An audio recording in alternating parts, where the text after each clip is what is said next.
Morning guys. Ay, good afternoon na pala guys. Lunch time na guys. Kaya magluluto na tayo ng pang-lunch. Magluluto tayo ng pakbet, ang paborito ng mga Ilocano.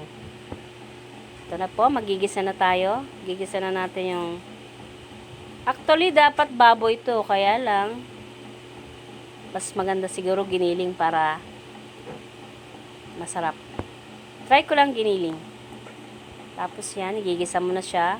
Patakpan ko muna para sumarap. Then, lalagyan na natin ng gulay. Ayan po. Tapos haluin ko para tumaste siya sa gulay.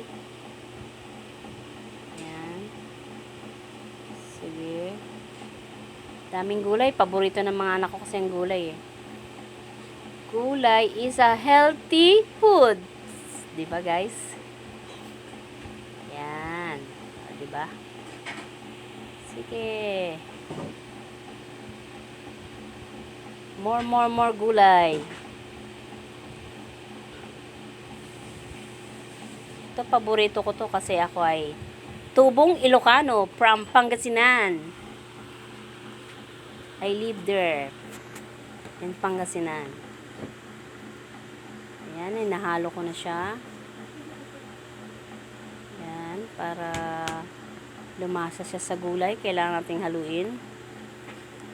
Siyempre, para sumalap lalo, lagyan natin siya ng bagoong Pangasinan.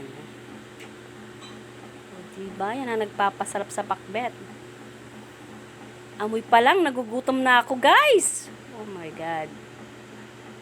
Siyempre, malagyan natin ng magic. Ang magic ng bayan.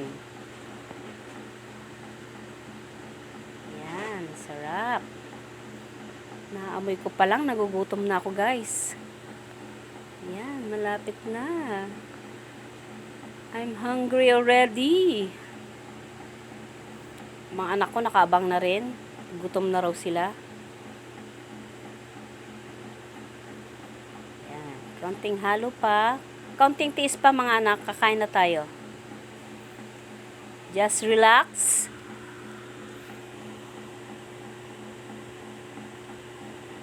And wait until they finish. Yan. Tapos,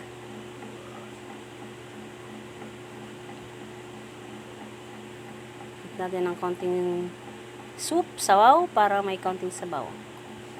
Yan, tatakpan na natin. After that, ayan na siya. Luto na. Sarap, diba? Yan na. Mga anak, kakain na tayo. Handa ng mga kanin. Come on, guys. O, patay na natin. Sasandok na tayo. Pakakainin ko na yung aking apo. Si Cyrus Torrejos.